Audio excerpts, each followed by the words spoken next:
I'm Lucy Edwards, Director of Client Success at VHT Studios and now Metaport.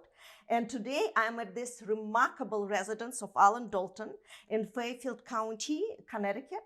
And we are here to talk about very important topics. But I would like to introduce you first, Allan.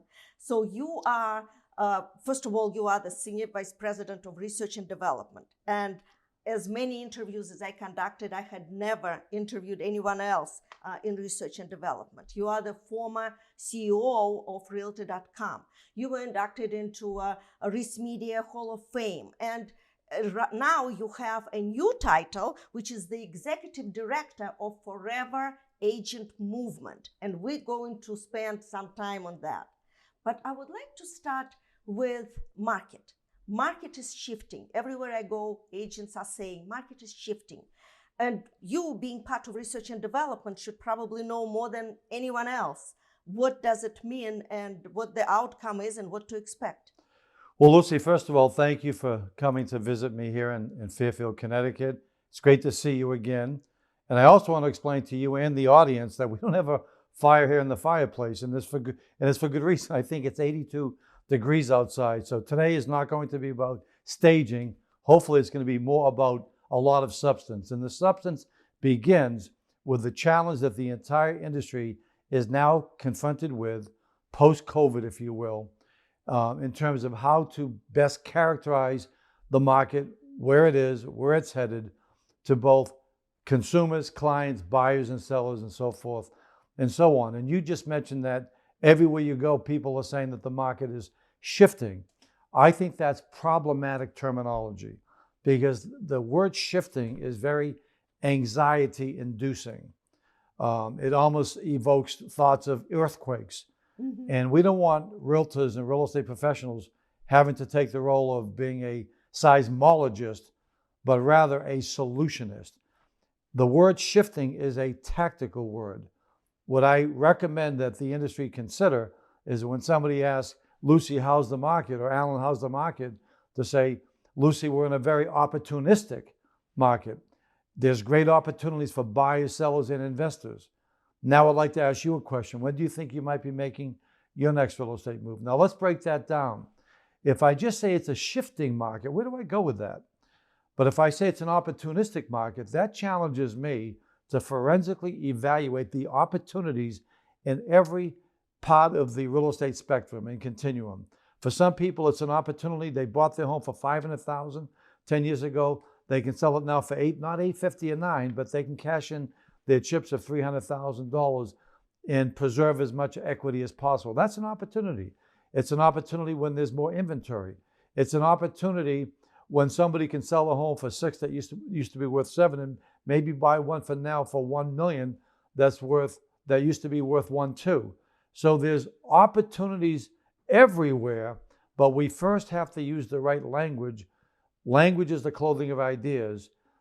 Telling yourself and telling the consumer that it's an opportunistic market versus a shifting market has completely different consequences. So too, if somebody says to a real estate professional from the buying side, hey, Lucy, we love the home, but we think we're going to wait because we think prices are going to drop.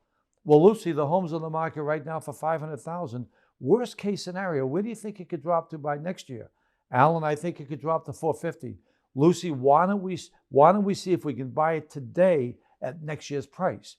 Because this home won't be here probably in a year because the home seller might have to sell. You might be able to negotiate a better transaction now, even if prices drop 15% by waiting a year based upon the circumstances of the home seller. So again, you've got to look for the opportunities in the same way that it's not a stock market, it's a market of stocks. So the market isn't a shifting market, it's an opportunistic market.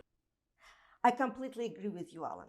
Opportunistic market and shifting market and how you compare it and how you conclude it, it's absolutely a perfect example that you are bringing about different properties and how you can buy and sell and look forward to what's going on next year. Can you add something to it? Yes, in the same way that when people sometimes talk in general terms, the consumer, there's not a monolithic consumer.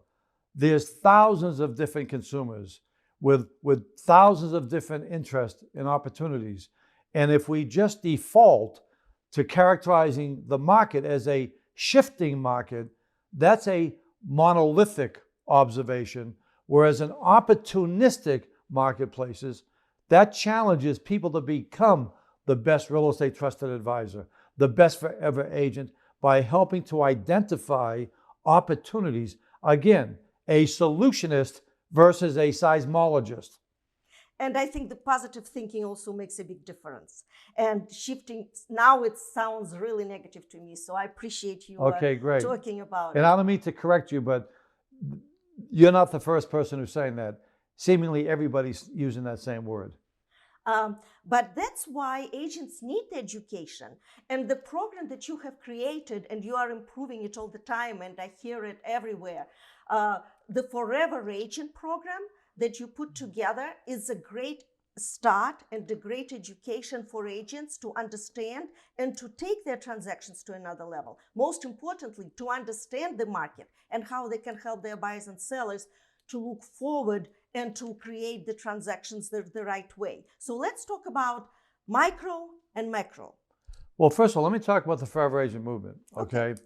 The Forever Agent movement is a movement that began with Gino Blafari, our chairman, when he talked about how we're a forever brand. And then Christy Budnick, our CEO, wanted to make sure that there was a major emphasis on the role of agents as forever agents. And so what we've done to make this a true movement is to help educate our global network to the difference between a mantra, a marketing plan, a manifesto, and a movement. See, a mantra is like a slogan. The industry has a rich industry of ever-changing slogans, okay? You're the home team, so forth and so on, expect the best, and they're ubiquitous. But a slogan is not enough. Also, a marketing plan is not enough. A marketing plan is basically a document of what somebody's going to do to implement marketing ideas. That's not enough. So the Forever Agent is not just a marketing plan. It's not just a manifesto. A manifesto is a basically announcement of a public policy. But a movement is characterized through the dictionaries as a cause that collectivizes a lot of people working together. And that's what's happening within our brand. The Forever Agent movement encompasses a mantra. It encompasses a marketing plan. It encompasses a manifesto. And it has become a movement. That's why I have this pledge over here, rather. I have the Forever Agent pledge. We have global network members with it attached to the back of their iPhone. We have people taking a pledge to our 4 foundational values of trust, integrity, stability, and longevity, and to serve the needs of their clients forever. So it's a solemn pledge. There's tremendous substance behind it, and we can speak to some of that substance if you like. Oh, absolutely. I would also like to talk about, speaking of education, and that's what Forever Agent is. It's education, and it's the program. So, Allan, let's talk about Forever Movement in greater detail. What examples can you give us and share with us? Well, the Forever Agent movement, even though it does encompass a mantra, a marketing plan, a manifesto, and now it's become a worldwide movement within the brand, it also has to begin with a mindset, a why, okay? And the why behind the Forever Agent movement has a lot to do with the definition of marketing. A classic definition of marketing is that you first determine the unmet needs of the marketplace, and then you create goods and services to effectively respond to those needs. Well, internally, there's needs within the industry.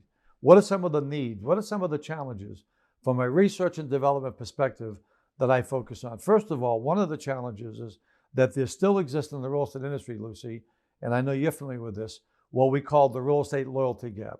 That means that 90% of consumers indicate that they have every intention of returning to their real estate professional, but only about 10% do. One of the reasons for that is something to do with a nuance within the Forever Agent movement. We're inviting our entire global network to purge, to get rid of forever the words past clients. Because if somebody is a past client, that means the real estate agent is a past agent. So we want to eviscerate that terminology, but it just can't be about pithy slogans and words. It has to be about action. So we've got to close the real estate loyalty gap. We've got to help our forever agents create real estate ecosystems. Why? Because people move now between every 11 and 13 years, and there's no way they can sustain viable, value-rich, client-centric relationships because they're sending out calendars or pumpkins or just marketing updates. We've got to find a way for them to memorialize and codify their relationships with their clients. And I can't divulge all of the programs, but we have innumerable programs that help our agents, to basically rid the concept of past clients and convert past clients into forever clients. And one of the ways we're encouraging them to do that, Lucy, one of many, and we can go into some of the others if you like, Absolutely. is first of all, we want to encourage our global network of forever agents to, first and foremost, to convert their database to their client base. You see, you've heard me say this before, but it bears repetition. I could have the largest database here in Connecticut in a month or so. I could buy the voter registration rolls for the Republican and Democratic Party, and I could walk around town as proud as a peacock. But in a month, I might be a feather duster because a database has very little value. That's why one of the first tenets of the Forever Agent movement is to encourage our agents to basically challenge and dispute unchallenged assumptions that have become calcified cliches. For example, almost every single real estate professional who has a coach has been told this: Lucy, you've got to treat your business like a business, as if that's a revelation, as if that without that great advice that they're going to pay money for, they'd be treating it as a volunteer. No, the better advice is don't treat your business like a business, treat your real estate business as a practice. There's a difference between developing a business and developing a practice. Doctors, lawyers, and financial planners, they create practices. That's why they can sell what they have built. 99.9% of real estate professionals cannot and have not been able to sell their business. They treat it like a business. Somebody can have a hot dog stand. They're going to treat it like a business. See, a business, Lucy, has customers. A practice has clients. So we've put together 10 different ways that practices are evaluated in 5 major ways to go from building a business to building a professional practice.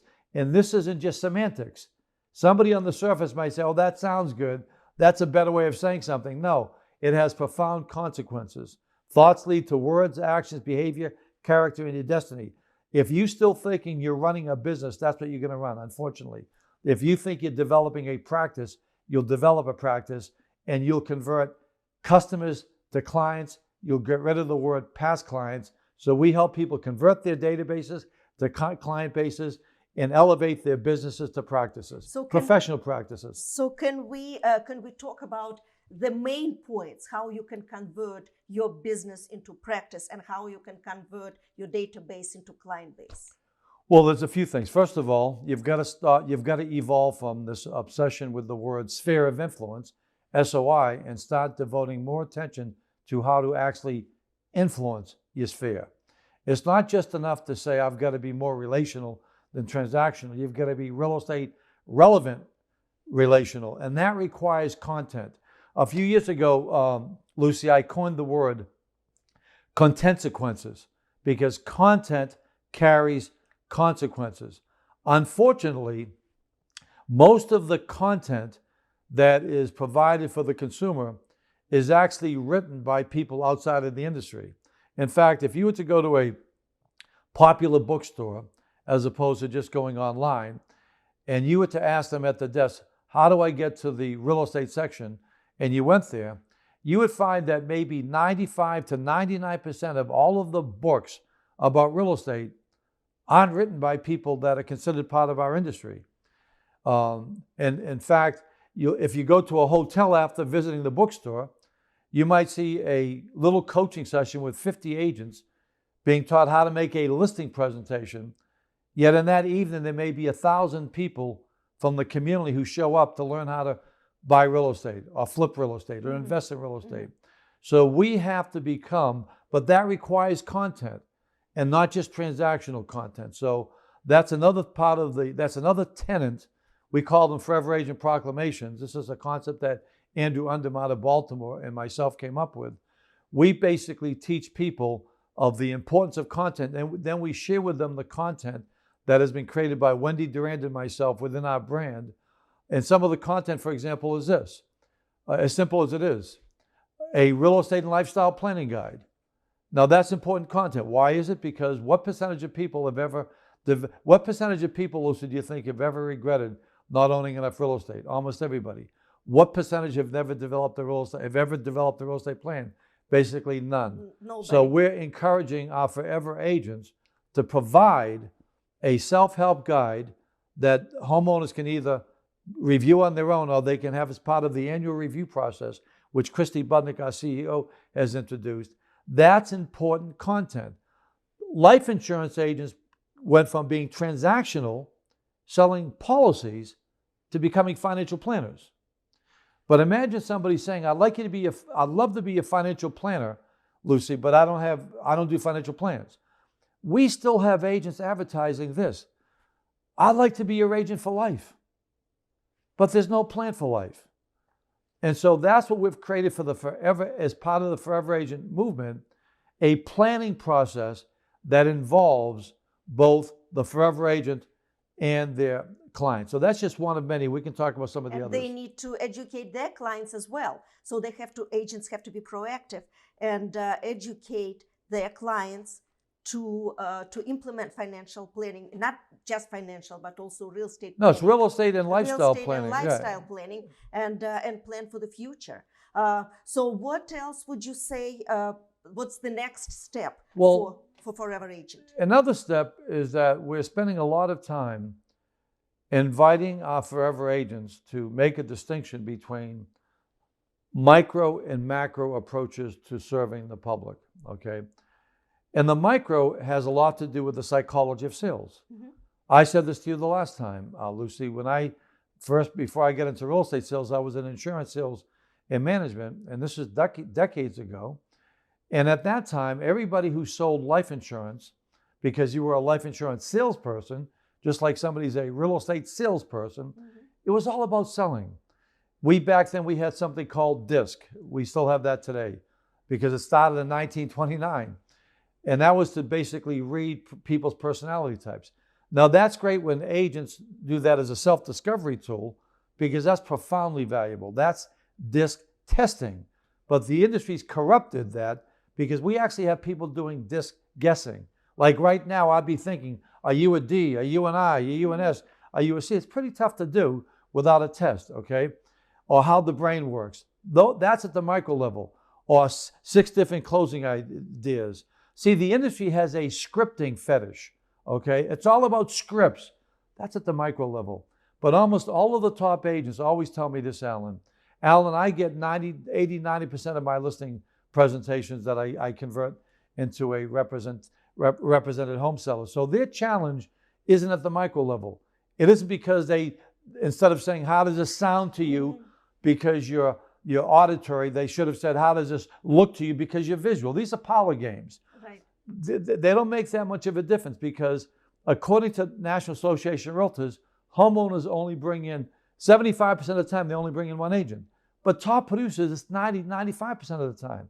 So a lot of what the industry focuses on is a solution in search of a problem that doesn't exist.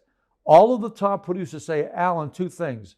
My success has more to do with my marketing than my selling. And my biggest challenge isn't converting listing presentations, it's having more appointments. It's being able to make more marketing presentations. All of that takes place at the macro level. Mm-hmm. All of the challenges to coming to the industry are at the macro level. Prop tech, okay, third-party portals, discounts, all fees are negotiable, but hundreds of millions of dollars are going to be invested to disrupt listing agents. They're coming at the listing side rainmakers, and they're coming at them at the macro level because they can't touch them at the micro level. We've got great salespeople. We're interpersonal, okay? People like realtors. We don't have an image problem. We have a value problem. We've got to do a better job of competing at the macro level, But you can't compete at the macro level, Lucy, without content.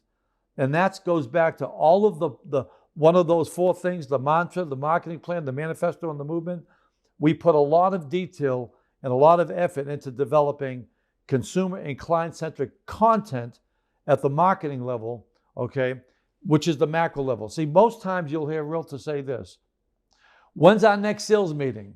They don't say as frequently, when's our next marketing meeting? That's true. And yet their success has everything to do with how they're going to compete through the marketing, social media marketing, digital, and at the macro level, because we're overkilling the micro level. But you have to understand why. Coaches provide a great service to the industry, but the coaches coach generically. They can't coach you on your content. They can't coach you on your brand because they don't have access. They don't develop. For example, they're not going to say, oh, I created a move-up system for you. I created a lifestyle planning guide for you.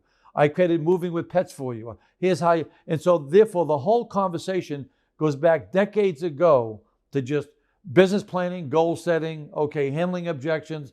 We're still having people talking about making listing presentations. Yeah, and it's not, when you are talking about listing presentation, you're actually making a listing presentation.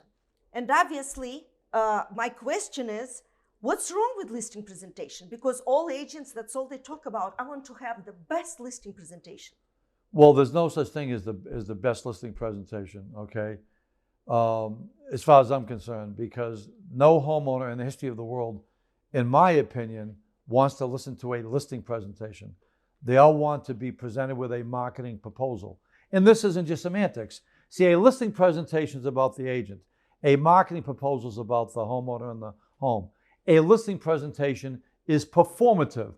There we go again with this fetish over scripts. Mm-hmm.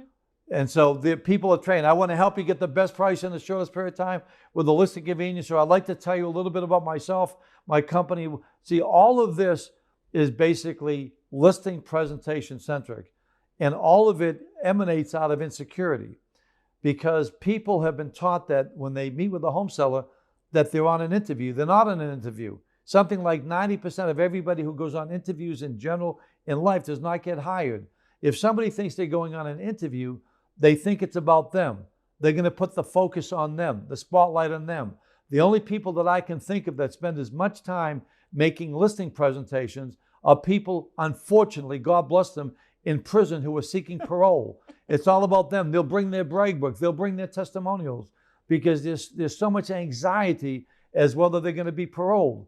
When agents have anxiety whether they're going to represent the home seller, they think they've got to sell themselves. But they're not selling themselves. They're defending themselves, okay? A marketing proposal is collaborative. A listing presentation is performative. And we spend a lot of time at the brand with our customized home marketing system and all of our programs to help our forever agents because they're not going to impress home sellers enough to be able to sustain a relationship for life if they're still back 40, 50, 100 years ago making listing presentations. And it isn't just semantics. And it's not about you as an agent. It's also the property that you are about to list is competing with other properties in the area, and you have to make sure that it stands out. So yes, you have to have a plan and you have to have a strategy for that. Can we talk about the strategy that you are teaching in your program? Yeah, absolutely. In terms of the marketing proposal, we try to inculcate, teach. I don't want to sound too pedantic, but we try to educate. We have to educate our most successful producers to sometimes make more client-centric, concise, and easier to understand presentations. And therefore, one way that is important is goes through this process. I ask a lot of our agents this question. If somebody asked you how does real estate marketing work, how would you respond? Now, I also say don't worry about it because no one's asking you. But you should ask yourself that question. You should be able to internalize. I'm not asking you what will you do to get a home sold. I'm asking you, Lucy, how does real estate marketing in general work? Now, the reason this is important is because there's two major ecosystems that every real estate professional has to deal with. The first ecosystem, they provided MLS, National Association of Realtors, IDX. So somebody can come into this business and have this infrastructural advantage of having an ecosystem in place to basically market and network their properties. But then the other ecosystem is the home service providers when people are living in the home from 11 to 13 years. But let's get back to the ecosystem that has a lot to do with the marketing presentation. Somebody needs to be able to collapse and synthesize all the complexities of real estate in a couple brief sentences so home sellers aren't confused. Because if home sellers are confused, they can't make decisions. So here's what I recommend. Lucy, you're the home seller. First of all, I'm going to start by saying this. Lucy, tonight I brought some marketing strategies with me as well as some pricing strategies. Would you like to begin with the pricing strategies or would you like to begin with the marketing strategies? I would start with the marketing strategy. Okay. Now let me tell you why that's an important opening. Because for 20 years, I was on 2 or 3 listing calls a day for 20 years. And I'll guarantee you this, with all of my agents as well, we had 1,200 sales executives in my company before we sold it. Thousands of realtors have forced and compelled the home seller to say this. Lucy, can we just get to the price? Or Lucy, you don't have to sell us on yourself. That's because the agent is introducing flawed atmospherics. By giving the people the choice, would you like to begin with discussing pricing or marketing? You'll never be interrupted. Because that just shows that you're confident, you're collaborative, you're consultative, and you're in control. So it begins with, would you like to begin with either the pricing or the marketing? Now let's say, as you did the marketing, most times you'll say pricing. Lucy, all real estate marketing comes down to 3 words: range, reach, and influence. Range is the internet. Every company has the internet. Every consumer has the internet, Lucy. The second part is reach. Reach is something called IDX. It's like a digital MLS. That means that somebody could be having breakfast in Brussels and they'll see your property on one of 100 different real estate websites. Isn't that great? I'm so excited for you folks that you don't have to worry about exposure now, and also social media marketing. So that's reach. But the greatest determinant, the greatest variable is influence. We have to influence the buyer and the buyer agents. That's why at our brand, we've created the customized home marketing system. See, that's a very professional way. You wouldn't expect an agent the first week in the business to be able to say to somebody, Lucy, all real estate marketing comes down to 3 words: range, reach, and influence, because it requires experiential knowledge to be able to synthesize this. Now you're setting up a framework. So every single thing that you're going to do, you're able to then say, another way that we'll be influencing buyers and buyer agents. Oh, here's another way we'll be influenced, because you need to give a framework for the home seller to immediately understand exactly what's taking place. That's a marketing proposal because it's collaborative, because you're asking them questions. Okay, what will you folks miss about the home? Why would somebody want to buy a home? We give them a form. List these from 3 to 5. Now that we've gone over all of the reasons why somebody would want to buy this magnificent property, Lucy, is there anything about your property that you think a buyer or a buyer agent might look to criticize that we should strategize over here tonight? See, this is all collaborative. Would you like to begin with the pricing and the marketing? Collaborative. Can you give me the 3 to 5 major reasons why somebody would want to buy your home? Collaborative. Is there any reason somebody might criticize the property? Collaborative. The whole process is collaborative, because one of the most enduring cliches of all time is this: what somebody is willing to create, they're willing to defend. You've got to get the home seller involved in the creation. A listing presentation is not collaborative. A marketing proposal is collaborative. And I would like to add to that, I think it is important for the agent to get trained and to introduce the idea. Let's talk about marketing first. By that point, the seller is all relaxed and thinking about the plan. They are one step ahead of everybody else. Then when you are talking about the price, they are ready to talk about the price because they already trust you, because you have a plan. You understand what it takes to sell the house, to sell their property at the best price ever. And they will trust your recommendations and your suggestions. So I think to start with the marketing would be wise. What do you think? Well, it's not for me to decide. It's what the home seller wants to decide, because I can go in any order. They're both sequential. I can begin with the marketing, okay? And then I can go to the price. And if I get to the price, I'm going to say this. First of all, Lucy, all pricing, I'm going to say this. Lucy, we provide our clients with 3 distinct pricing strategies. Some of our clients want to price their property based on the data, either through a CMA or an appraisal. We can talk about those processes a little bit later if you like. Some of our clients, and the reason some of our clients want to price their property based on the data, that's their strategy, is because they want to make sure that the property appraises out. They don't want to offend the pricing sensibilities of the buyer or the buyer agents, okay? Or they basically are not just selling for economic reasons, selling for lifestyle reasons. So that's strategy number 1. You got that? Great. Strategy number 2, Lucy, is some of our clients select what we refer to as the less is more pricing strategy. Some of our home sellers will actually put their home on the market a little lower than the data would support because they want to create competition. And the bidding war. And especially in an ascending marketplace, which we're not in right now, okay? Even though this is a very opportunistic market, okay? And I explain your great opportunity in a few minutes. And the other strategy, our third strategy, some of our home sellers select what we refer to as the retail pricing strategy. They want to put a little bit of a cushion on the price because they're anticipating that buyers are going to want to negotiate. So of these 3 strategies, Lucy, which of them philosophically seems the most agreeable with you? Now, let me say this, Lucy, back just between us, you're no longer the home seller. Here's what I've done. Number 1, in the information age, data and information have the lowest value. Knowledge and wisdom have the highest value. So I'm not coming in as a data monger. I'm not coming in leading with data because I've asked myself these strategic questions. Number 1, what percentage of real estate professionals, when it comes to their own residence, overprice their own home? Almost all of them. What percentage of real estate professionals have access to all of the data? All of them. What percentage of homeowners have a price in mind before you arrive? All of them. What percentage of homeowners pre-COVID like the data? None of them. What does that make you? The bearer of bad news. What happens to the bearer of bad news? Shoot the messenger. That's why you've got to be more strategic. You've got to first tenderize the home seller with your knowledge before you get to the data.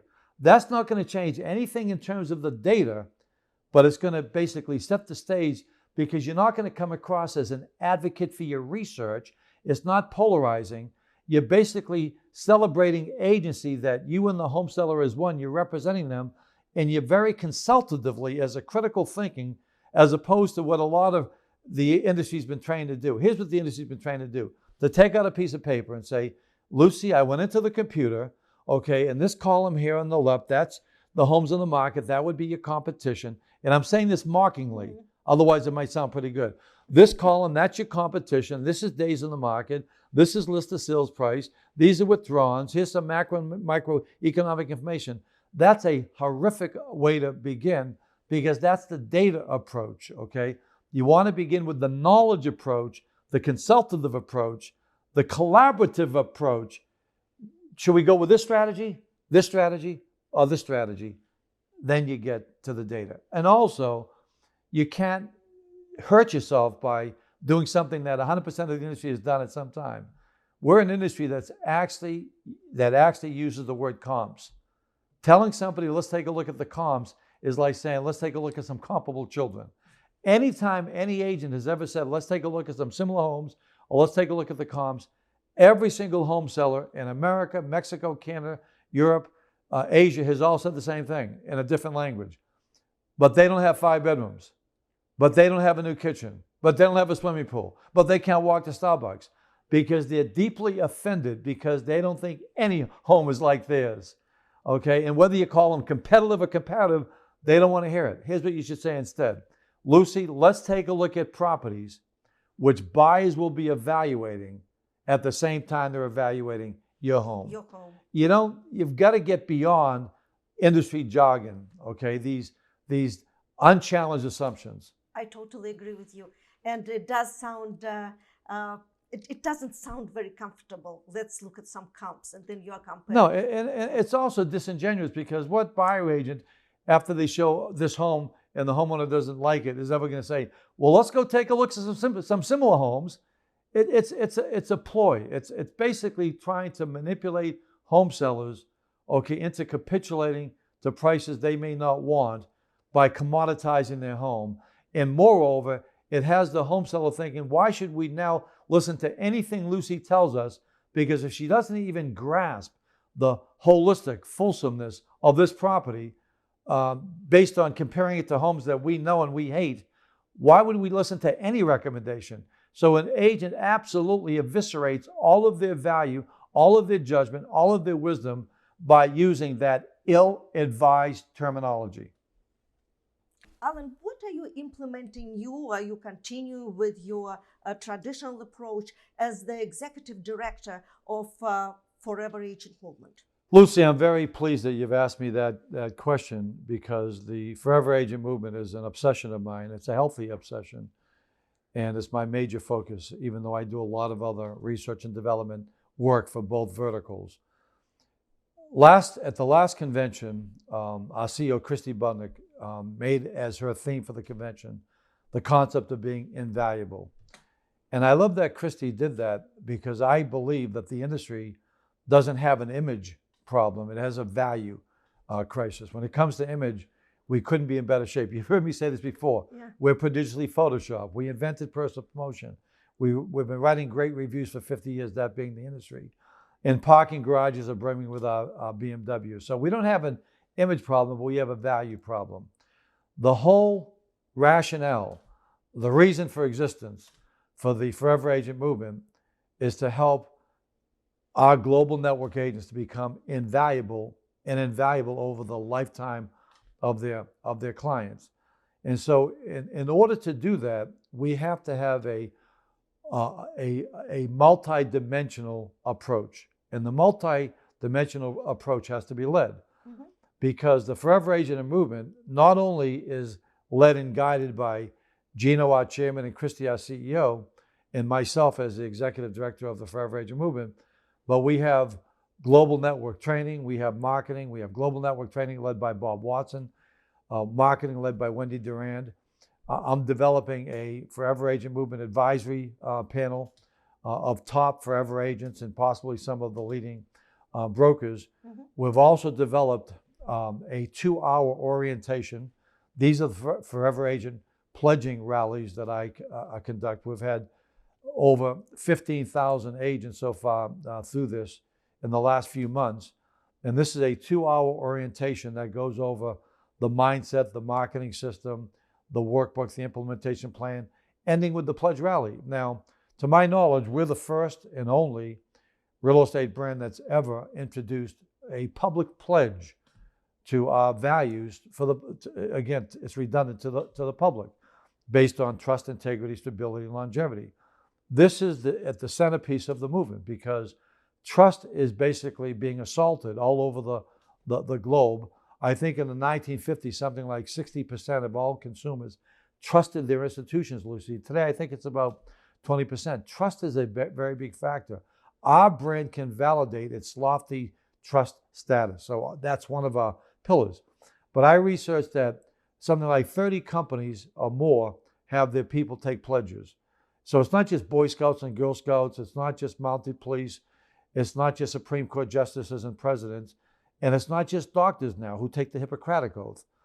Why do people take oaths and why do people do a pledge? Because they think that what they do is very important to the public, to society, and they think the way in which they do it is very important. And so I am so proud at the way in which our global network has responded to the opportunity to take a pledge. It's a solemn activity, but the pledge only comes after deep immersion, into the principles, the foundational values, the marketing programs, all of the transformational changes that are required to basically serve clients for life, And so after people go through that 2-hour process, take the pledge, receive their workbook, they receive their certificate, they receive pledges for their, they also have information that they can hand out to people why I took the pledge. When they ask people to become their clients, they have a handout, here's how I serve my clients. So this is so far beyond a pithy slogan, a mantra, as I said earlier. Then in addition to that, Christy Budnick, our CEO again, has established mastermind meetings. She's had Bob Watson under the supervision of Rosalie Warner, our senior vice president, Vince Lacey, Jimmy Burgess, two of the most prominent CEOs in the industry that are both also educational evangelists. They facilitate the mastermind groups. So we have mastermind groups for the forever agents, and a lot of them are the top agents where they're not just focusing on what the industry talks about, best practices. We've introduced the concept of next practices, because we've got to see, when people say that we've got to go back to the basics, some of the basics in the real estate industry are flawed. Mm-hmm. Some of the basics need to be, that's a wonderful cliche, we've got to go back to the basics. No, we've got to change the basics. And that's what the Forever Agent is all about, the movement. And then Bob Watson, head of global network training, and his people working with him, Don Bauer, okay, Anne-Marie Bennett, Amanda Warnick, Ruta, all of the people, I'll just give a lot of their first names.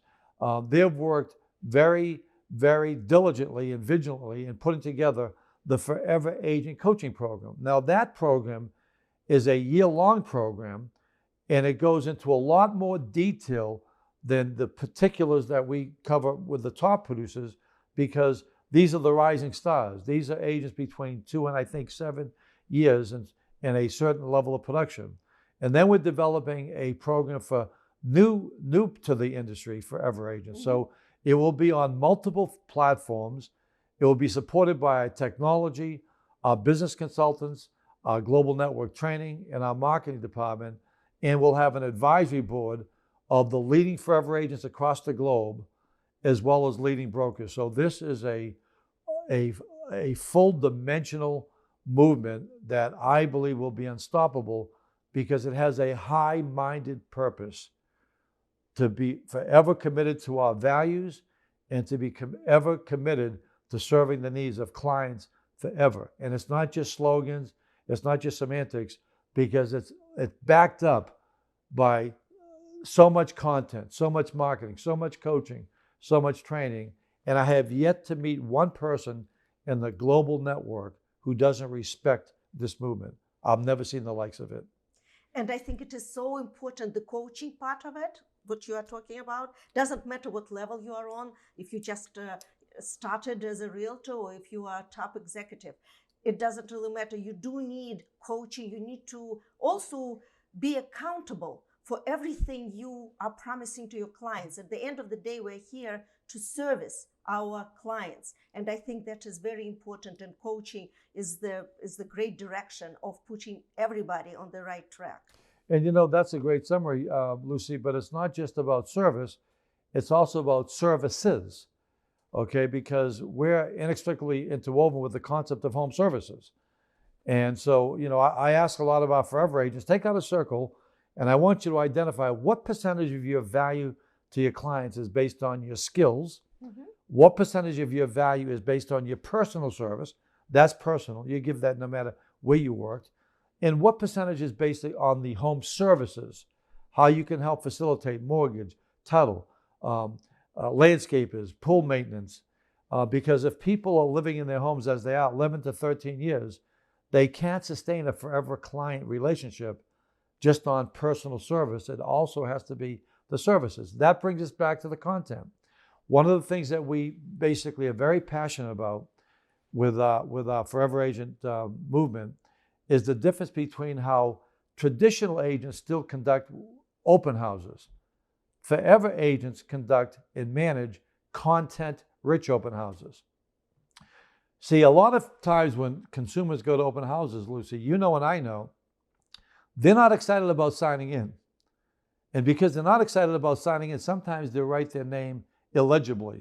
Correct. Sometimes they might even write a fraudulent name. Now, they're not going to call the agent back the next day and say, by the way, Lucy, I came to the open house, I signed in as Allan Thompson, but I'm really Allan Dalton because I didn't know I was going to love the backyard so much. Can I come back and see the home again? They're just going to avoid you because they don't want to acknowledge that they committed a fraud, okay? So, but why do we have people signing in? We should have them signing out, but that requires content. So here's some of the content we've created exclusively for the Forever Agent movement. Moving with Pets. That's a wonderful guide Why? Because 71% of homeowners in my research own a pet. I've never known anyone who owns a pet who doesn't love their pet. I think that consumers actually love their pets more than they love real estate agents. Okay, you do as well, evidently. And because of that, when they go to an open house, and if there's a guide there, how to buy or sell a home with pets, everyone's going to pick it up. And we want our forever agents to have their picture and contact information. I wrote all of these, and Wendy developed all of these. I wrote from research and development. Another one I wrote was this. Should you move, improve, or relocate? 95% of homeowners, according to my research, at some time during that 11 to 13 years of living in the home, they're going to be engaged in a home improvement. But overwhelmingly, they're not even bringing in the professional, because the professional is not a forever agent. And this isn't just a semantics, okay? Because they haven't memorialized that they're a client through their lifestyle planning guide. We have a clients only home services directory, the forever agent clients only home service directory. So when they're deciding whether they should move or improve, they don't even bring in the traditional agent. What does that mean? The agent doesn't get the listing if they're going to sell. If they're going to improve, they don't get all of the referrals from the vendors they bring in. And then someday after the improvement, when the homeowner moves 5 or 6 years later, they don't get that listing in the new sale. All because of the fact that in an open house, they might not have brought move, improve, or relocate with their picture on it. But you can't fault the agents because the coaches don't have these programs. Mm-hmm. So the coaches can't introduce what the consumer wants. The coach has to just keep talking what the agent wants to hear. And that's the challenge. But that's why people are responding in a magnificent fashion throughout the global network, our agents being the people, to the content. Okay, we have content, for example, how to downsize with distinction, how to effectively move up, why homes don't sell, which is going to be great because I think there's going to be more so-called expired listings in the next 3 years than the last 3 years. So again, if this was just a pledge, if this was just a mantra, if this was just an ad slogan, okay, it wouldn't be sweeping the global network. And our CEO, Christy Budnick, wouldn't be saying, Allan, this movement's so important. I want you to be the czar. I want you to run this, okay? You love that word because you're from Russia. We want you to be the czar. No, Allan, we want you to be the executive director and pull all of this together. And that's what I'm doing.